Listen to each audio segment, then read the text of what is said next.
Sekarang saya ingin tanya ke Bung Kodari. Iya. Itu mungkin nggak sih terjadi seperti tadi itu bahwa ada penggelembungan. Tadi TPZ itu simulasi ya.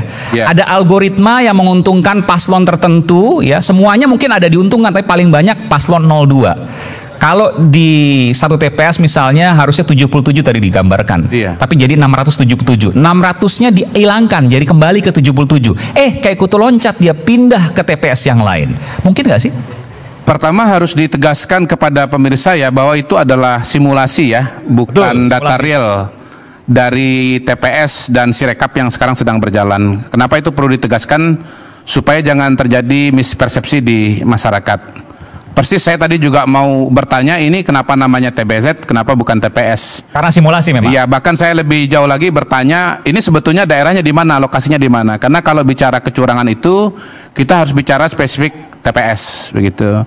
Jadi harus ditegaskan bahwa itu adalah simulasi yang belum tentu terjadi ya. Ya. Dan itu simulasi adalah bikinan dari mana? Saya nggak tahu, mesti dicek lagi. Tapi yang jelas ada di media sosial. Menurut saya iNews harusnya bisa menjelaskan kepada pemirsa loh, itu datang dari mana loh ya? Saya agak lebih hati-hati dapatnya dari mana ya? sekarang. Iya, saya justru makanya ini sangat berbahaya loh, karena ini viral banget dan ini bisa saja disiarkan ulang oleh oleh netizen, oleh masyarakat dan seolah-olah itu adalah sebuah kebenaran. Nah, tadi kan disebutkan TPZ dan kita sudah sampaikan. Enggak begitu, enggak sesederhana itu. Ketika Anda mengilustrasikan bahwa itu adalah contoh simulasi yang terjadi, sebetulnya harus dijelaskan itu datangnya dari mana, sumbernya dari mana, gitu. Walaupun ada TPZ, enggak semua orang itu viral di media sosial memahami. Dan kemudian disampaikan. Tadi ada sumbernya. Tapi saya ingin tanya begini, ini nggak perlu hal yang luar biasa, hanya perlu logika sederhana.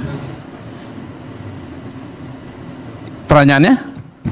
Nah ini, yuk pakai logika sederhana. Begini, ini bicara soal ada banyak penggelembungan, ada yang ratusan, ada yang ribuan, bahkan ada yang jutaan. Persoalannya adalah yang ditampilkan itu adalah simulasi, bukan fakta. Oh bukan. Maksud saya situlah menurut saya berbahayanya. Iya bukan. Oke, saya geser ya. Saya nggak membahas itu lagi. Saya sekarang bahas soal masalah Sirekap. Kalau soal bicara penghitungan, kita bicara memang mekanisme yang diatur oleh undang-undang itu ada dua jenis perhitungan. Ada yang manual, ada yang elektronik. Pertama-tama harus dijelaskan bahwa ini adalah perintah undang-undang ya. Kalau tidak mungkin KPU melaksanakan.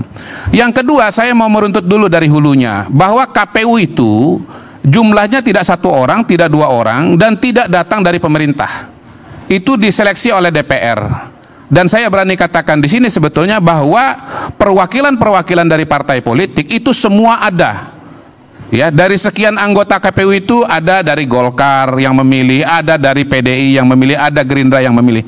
Jadi dari logika dasar atau logika hulu itu saja, sebetulnya kalau mau dikatakan bahwa akan ada sebuah konspirasi untuk membuat satu sistem yang menguntungkan calon tertentu, itu hil yang mustahil. Ya, hil yang mustahil.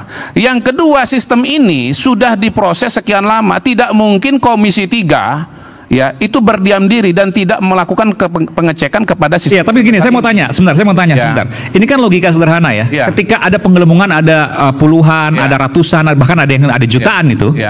Tapi kok sudah dirapihin, masih ada penggelembungan lain?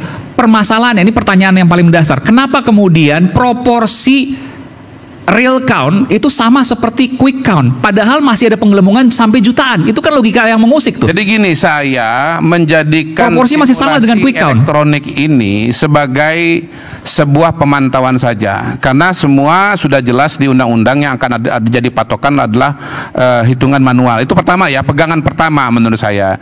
Yang kedua, kalau kita bicara mengenai penyalahgunaan, selain bahwa KPU itu isinya tidak tunggal ya, nanti mungkin harus ada komisi berapa ini yang sebetulnya mengawasi KPU. Ini adalah anggota KPU dan Bawaslu berasal dari semua partai politik. Jadi dalam KPU itu sendiri sudah ada mekanisme kontrol satu dengan yang lain.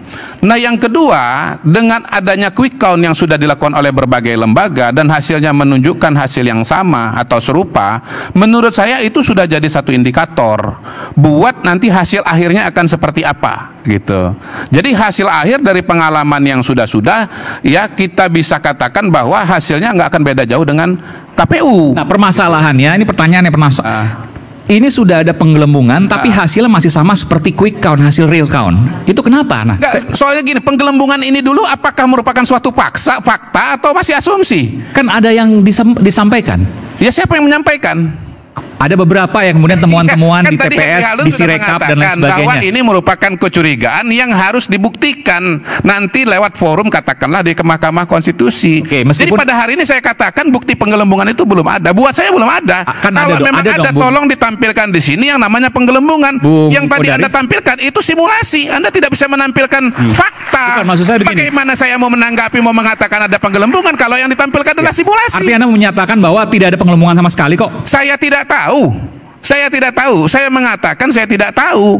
Ya, yang diangkat ini kan ada penggelembungan, tapi yang ditampilkan adalah simulasi. Itu kan nggak nyambung. Antara pernyataan yang disampaikan dengan bukti yang intinya Anda meragukan bahwa sama, gitu meskipun di media sosial bahwa banyak tapi saya membuka ruang kemungkinan bahwa yang namanya hitung elektronik itu bisa bermasalah. Dan mau ditambahkan juga, dari pertama kali hitung elektronik ini diselenggarakan dulu ya, pusat penghitungannya terbuka bagi publik di Hotel Borobudur. Dari dulu selalu ada komplain terhadap hitungan elektronik ini. Dan menurut saya kalaupun ada kesalahan di situ, maka itu kesalahan kolektif seluruh institusi yang ada di Republik ini, tidak bisa disalahkan kepada kandidat tertentu gitu, karena ini proses yang dipersiapkan sudah lama ya. Setiap kali pemilu diselenggarakan kok masih ada salah juga, nggak bisa disalahkan kepada kandidat tertentu. Menurut saya itu poin yang sangat-sangat penting. Nggak bisa disalahkan